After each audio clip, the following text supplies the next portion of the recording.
Interested in honoring or paying tribute to a loved one, or just making a loved one feel special? HGP TV offers you all that and more. Air your birthday greetings, death announcements, and wedding anniversaries on HGP TV today. HGP TV offers affordable prices, convenience, and great services. Call us on 220-3660 or email us at sales@hgptv.com.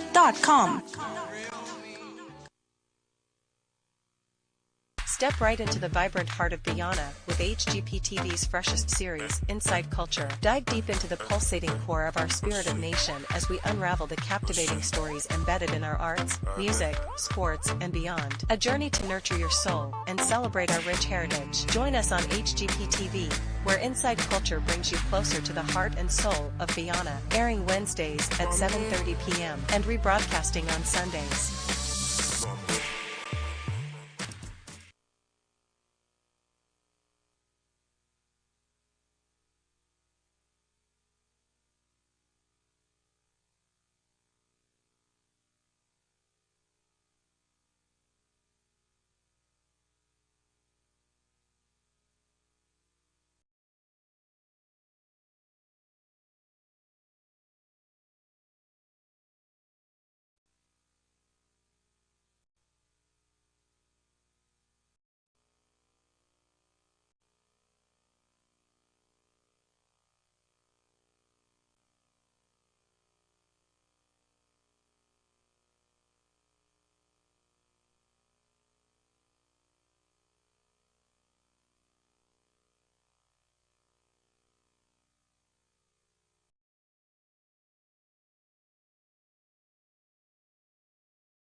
Your top stories this evening, sponsored by Courts Bringing Value Home. Election fraud trial.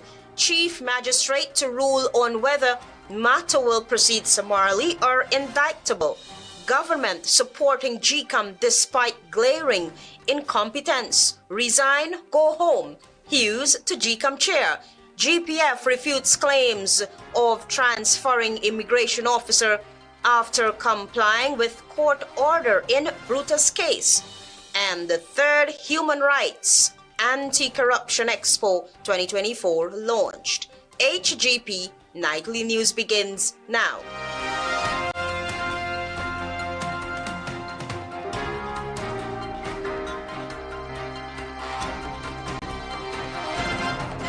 Good evening to our viewers here in Guyana and online. I'm Aletha Grant with the Monday, 9th December 2024 edition of the HGP Nightly News.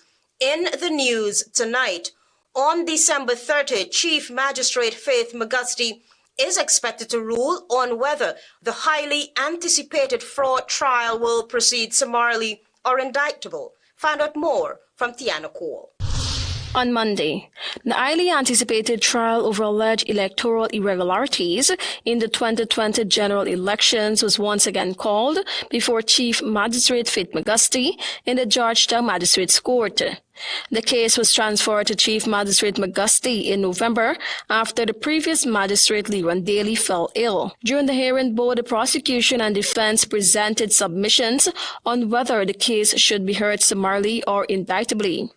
The prosecution argued for the case to be tried summarily, allowing the magistrate to deliver a final ruling. In contrast, the defense pushed for the matter to be tried indictably, which would require a preliminary inquiry in the magistrate's court before it proceeds to the High Court.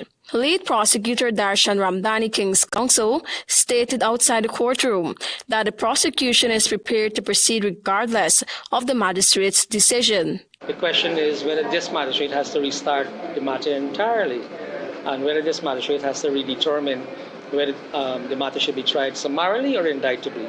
However, Defense Counsel Nigel Hughes, representing some of the defendants, opposed to the case being heard summarily.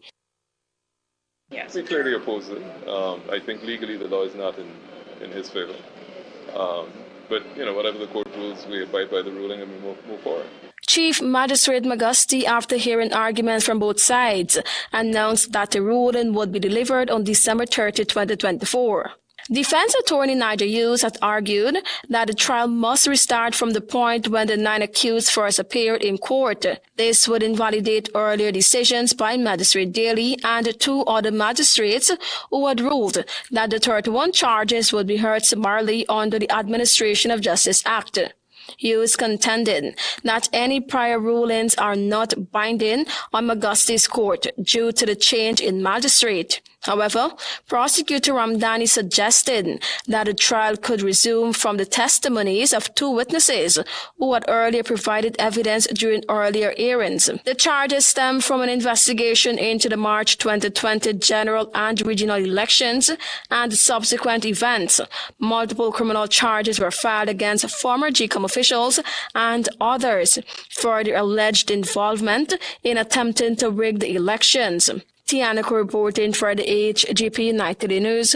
Leader of the Alliance for Change, Nigel Hughes, has rapped the People's Progressive Party Civic and the state for supporting the Guyana Elections Commission despite glaring flaws. The PPPC's General Secretary has accused the opposition of spearheading a disinformation campaign to undermine preparations for the 2025 general and regional elections. Antonio Day reports. At a media briefing on Friday, Alliance for Change leader Nigel Hughes posits that the Guyana Elections Commission is discrediting itself through its own admissions and actions. Hughes says that the ruling People's Progressive Party Civic, PPC, is the only party that thinks that the current Elections Commission is qualified to manage the 2025 elections, despite glaring incompetence. The only person who is expressing anything looking like confidence in GECOM at this stage is the People's Progressive Party.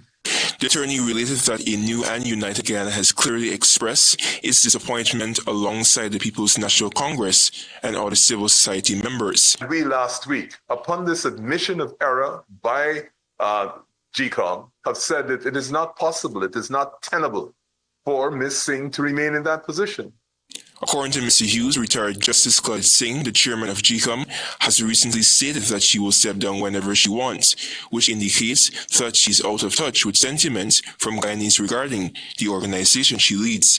In the best interest of this country, in the best interest of moving the level of our political discourse, the level of our engagement, and most importantly, the level of confidence in our electoral authority, please go. Resign, go home. Hughes also listed several mistakes that he feels necessitates a reorganization at the Elections Commission. He stated that GECOM needs to get its house in order as soon as possible with the 2025 elections imminent. And I plead on behalf of the citizens of this country, let us at least get the electoral process right. Let us get the preparation for the electoral process right so that we don't start off with all of these difficulties. And the first step in that process is that, of course, we would have to identify who are the persons who are likely to replace Ms. Singh as chairperson of GECOM. Antonio Day reporting for the HGP Nightly News. Meanwhile, Antonio Day tells us that the new and united Guyana ANUG is adamant that there is a dire need for electoral reform, which must include provisions for campaign financing for all political parties. According to a new and united Guyana ANUG chairman, Dr. Mark France, his party, before the conduct of the March 2020 general and regional elections, have already submitted its record of campaign financing. He noted that because there is no existing legislation which enforces the need for major political parties to submit records on campaign financing, delinquency takes place. The sad reality of this is that no one seems to question and ask the major political organizations to adhere to this aspect of the law. Dr. Franz said for this component of the law, his party will be pushing for the implementation of such legislation as the nation prepares for the 2025 general and regional elections. The ANUC chairman positive that campaign financing laws promote transparency and accountability within the electoral system. If we, the population, do not do it, if we, the political parties, do not do it, if we do not educate the Guyanese population that it is their duty to ensure that these political parties do their work as per the Constitution, if not, it's deemed an illegality, then we are part of the problem. The ANU chairman related that once a document regarding campaign financing from political parties are submitted to the Ghana Elections Commission known as GECOM, it must first be gazetted and must be available 2 years for public scrutiny. It gives not only political parties the avenue to do some homework, but it gives you, the fourth estate, who want to see who would have invested money in which political party.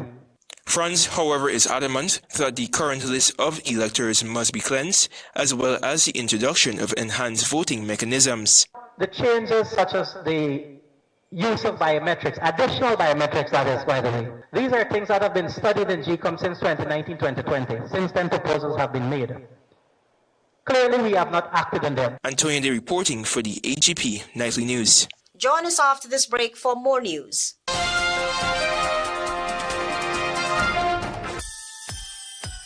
Shop and win up to $10 million in cash and prizes at Court's Millionaire Jackpot. Shop from November 1 to December 24, 2024 at any Court store. 10 weekly winners at every Court store countrywide from November 10, 2024. And the grand drawing takes place on December 24, 2024 at the Court's Mega Store. Court's, bringing value home. Conditions apply.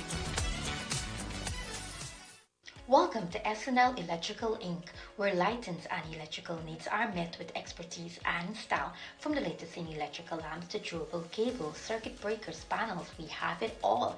Illuminate your space with our elegant chandeliers, stunning crystal lights, and versatile pole lights.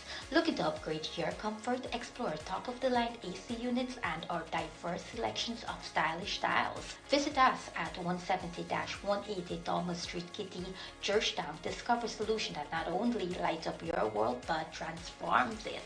Call us on telephone number 226-3018 or 223-1634. SNL Electrical Inc. powering your life with elegance, quality, and care. Modern Graphics is now the #1 sign manufacturer in the Caribbean. We offer the most modern and contemporary types of signs, including channel letters, halo designs, and architectural signage. With a vast variety of colors and lighting effects to choose from, we can professionally manufacture and install your sign so your business can shine among others. Visit us today at 6 Corbane Park, Annandale. Telephone 220-1977 or like us on Facebook.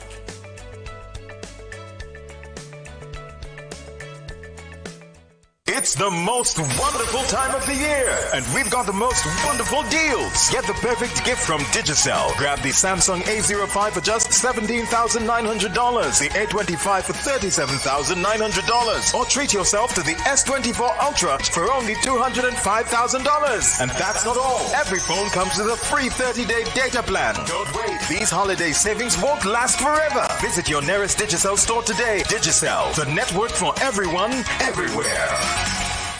Krishna Roth Establishment. No job is too small or too large. We specialize in all types of fabricating, machinery, excavator repairs, rice field pumps, and hydraulic hoses. Visit us at Lot 113, Block CC Monrepo, East Coast, Demerara, or call 220-9624, 616-9416, or 619-7880. At Krishna Roth Establishment, no job is too small or too large. Start your day with a burst of pure, refreshing energy.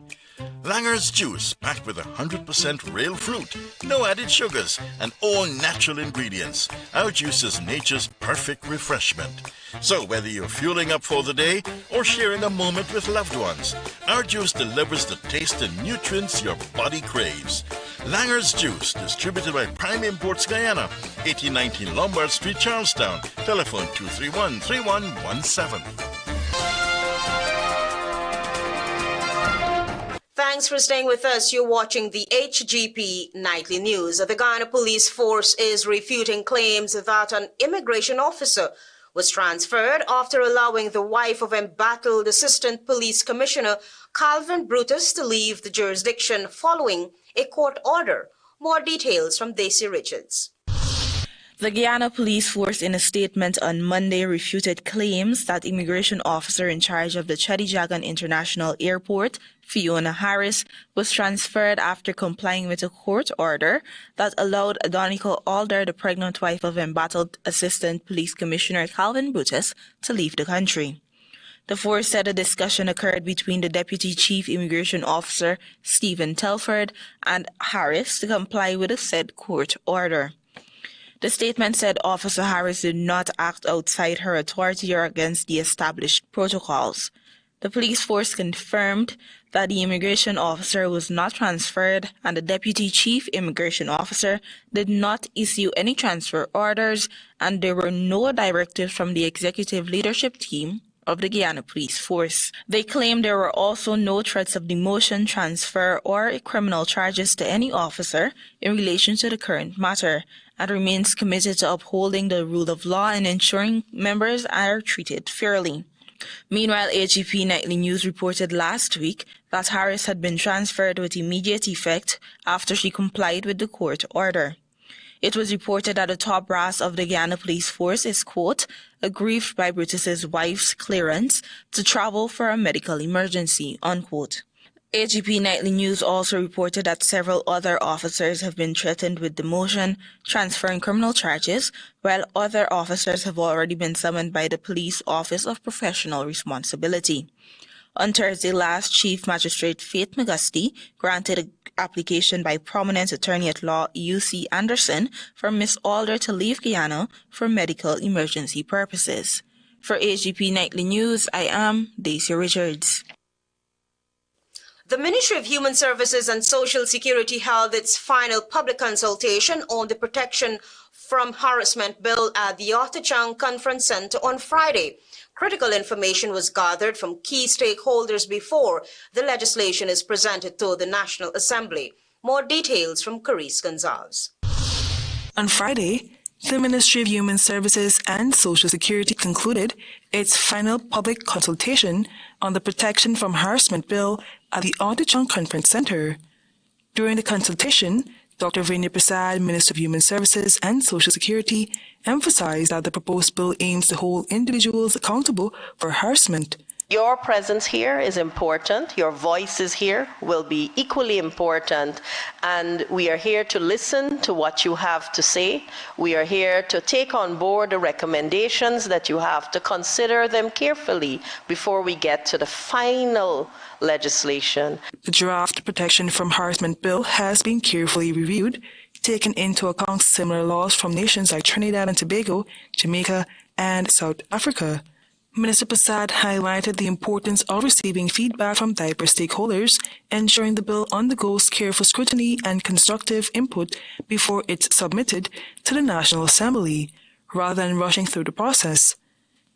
Doan Bond, Deputy Chief Parliamentary Counsel in the Ministry of Legal Affairs, explained that the draft bill includes provisions for both compensation and protection, with decisions to be made by the courts in cases of harassment. And so when you look at the bill, you will see that it deals with harassment, and then it deals with sexual harassment, and they are dealt with differently because one is a criminal offense, the other can be classified as a civil wrong. Meanwhile, Attorney Darshan Ramdani stressed that the law must take into account the diverse social settings in which harassment occurs. He pointed out the importance of considering the roles and responsibilities of institutions, such as schools and workplace, in managing their environment. To be concerned about, well, what social spaces are we attempting to regulate? And how far should we go in placing an umbrella of protection on various social spaces?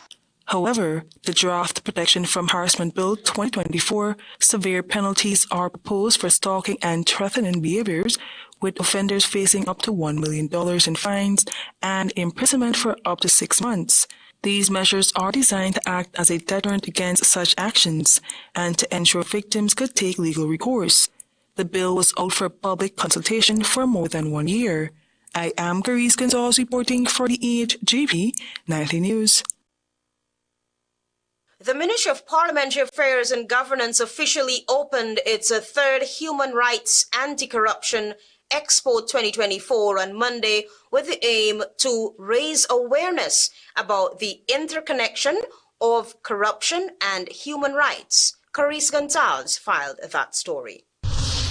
Ministry of Parliamentary Affairs and Governance on Monday officially launched the Human Rights and Anti-Corruption Expo 2024 at the Audichong Conference Center under the theme Building Resilience, Safeguarding Human Rights and Combating Corruption. Minister of Parliamentary Affairs and Governance Gilda Shearer, in her opening remarks, explained that the expo aims to highlight the link between corruption and human rights, emphasizing the importance of an all-society approach to addressing both issues. So we're trying to move away from the we and them. Is you supposed to do it, not me. You're supposed to do it, not me. We're trying to move away from that, the barriers that set us up. And okay, it's government responsibility. It's always government responsibility. But when it comes to protection of human rights and anti-corruption, this is the responsibility of all of us as citizens.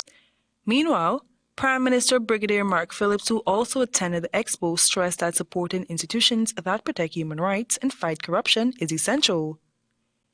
Despite ongoing efforts, he noted that human rights violations remain a persistent challenge. We are committed as a government to ensure that we promote all legal frameworks and policies aimed at increasing our anti-corruption activities, be it anti-corruption laws, establishing and enforcing laws to criminalize corruption. The Prime Minister also highlighted the vital role played by non-governmental organizations, NGOs, and the private sector in advancing human rights and the pursuit of justice. We're not only working in an interagency or a whole-of-government approach, we're working on a whole-of-society approach. The expo aligns with Anti-Corruption Day on December 9 and International Human Rights Day on December 10. Featuring over 40 interactive booths, the expo offers attendees the chance to engage directly with government ministries, international organizations, and statutory agencies. The two-day event will also feature several panel discussions, including Building Resilient Institutions Against Corruption and Shared Responsibility for Resilience, Protecting Human Rights Through Collective Action. These discussions will explore strategies for tackling corruption and safeguarding human rights through collaboration. I am Carice Gonzalez reporting for the HGP Nightly News. More news after this break. Stay with us. Planning a cleanup? We can help. Sevon's Waste Management skip bins can be provided for home renovation projects, yard cleanup, or construction project. It's simple. Step 1, give us a call. Step 2, we put down the bin. Step 3, load it up with all of your junk. Step 4, we take it away. That's simple. Bins are also available in various sizes, so there is no job that is too big or too small. Call Sevon's Waste Management today at 218-1455.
and win up to $10 million in cash and prizes at Court's Millionaire Jackpot. Shop from November 1 to December 24, 2024 at any Court store. 10 weekly winners at every Court store countrywide from November 10, 2024. And the grand drawing takes place on December 24, 2024 at the Court's Mega Store. Court's, bringing value home. Conditions apply.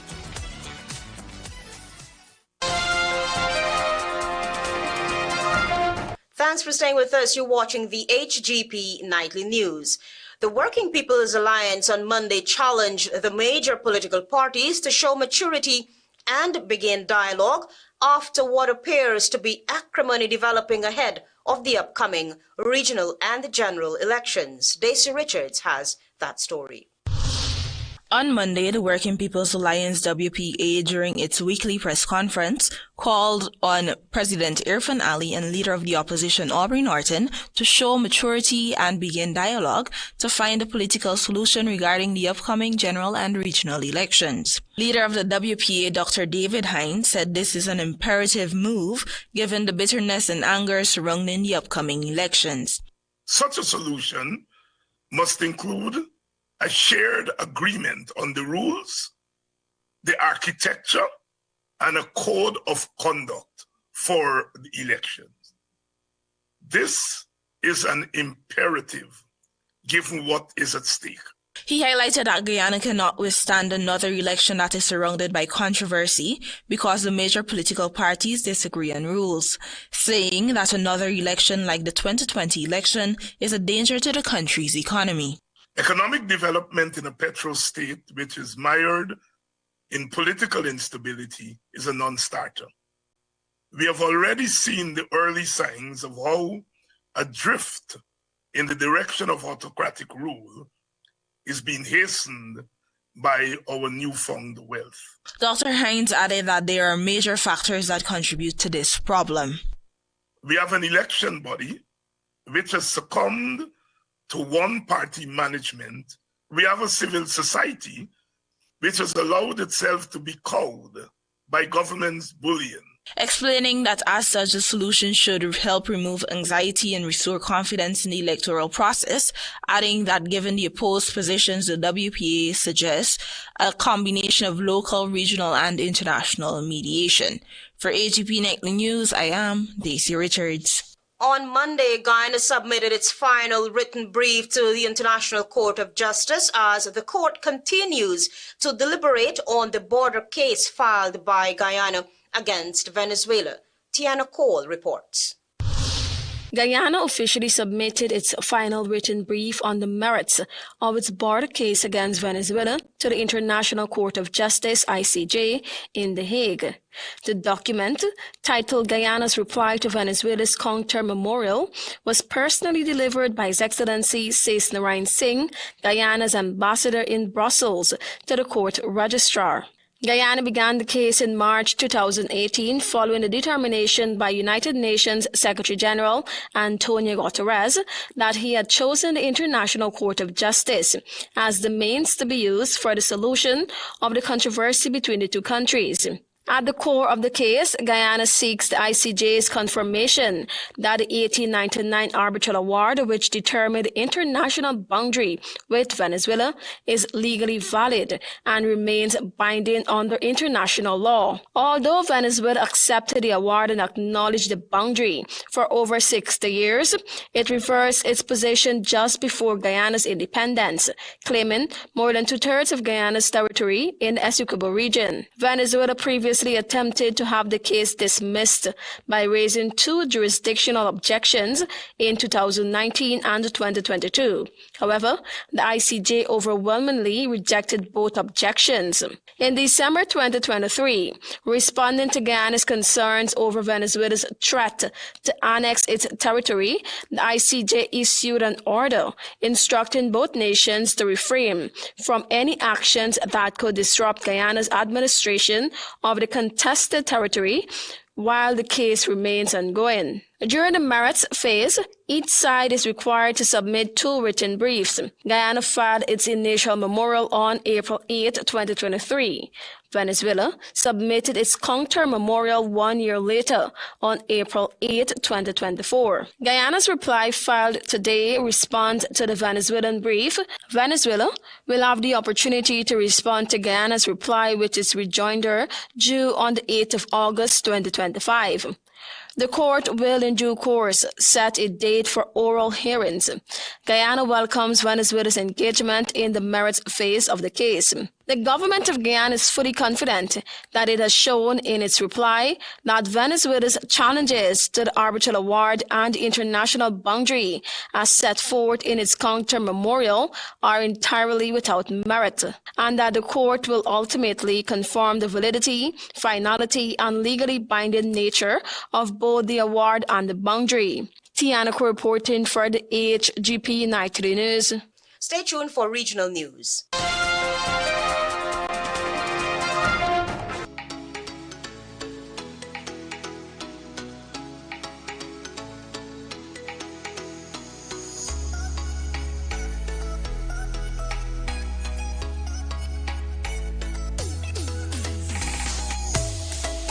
This is Offshore Diaries.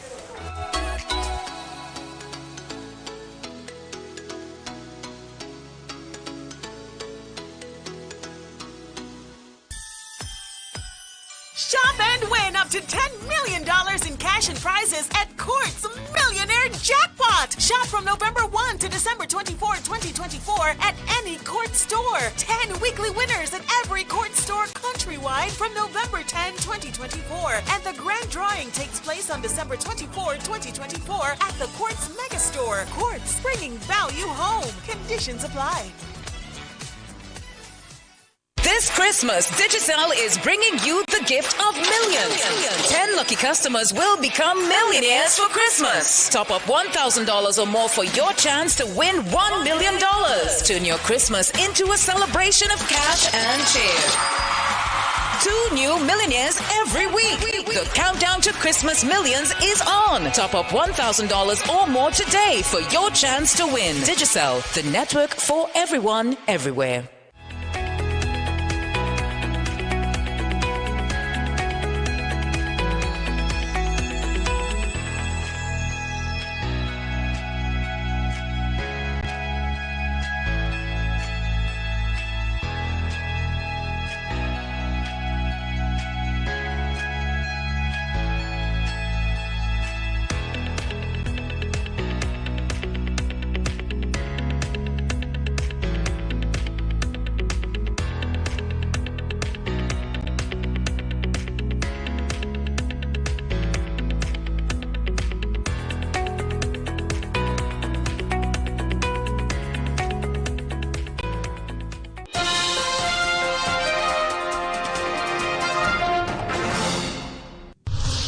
Good evening, I'm Daisy Richards and welcome to Monday's edition of the Regional News. We begin with news from Barbados.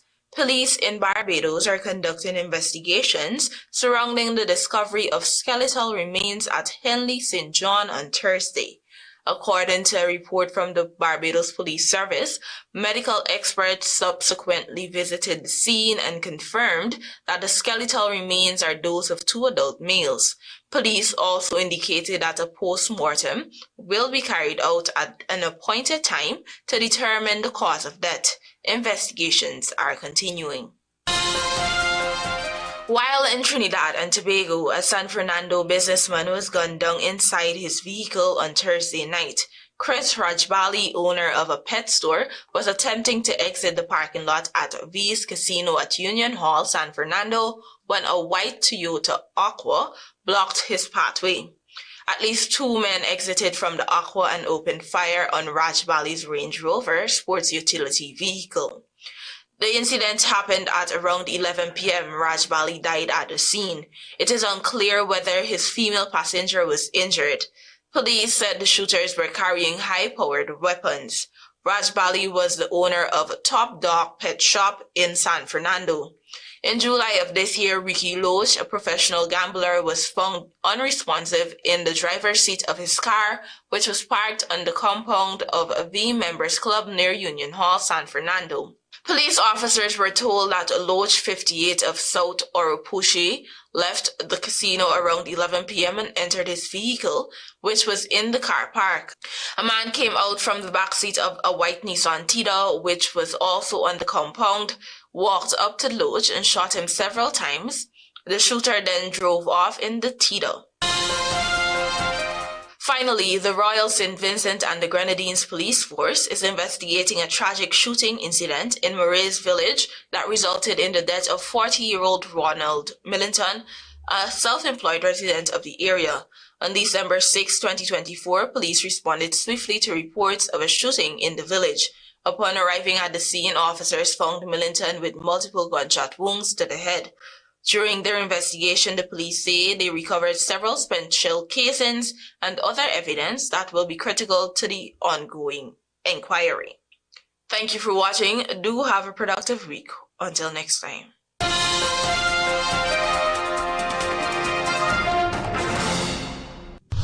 Elections fraud trial chief magistrate to rule on whether matter will proceed summarily are indictable.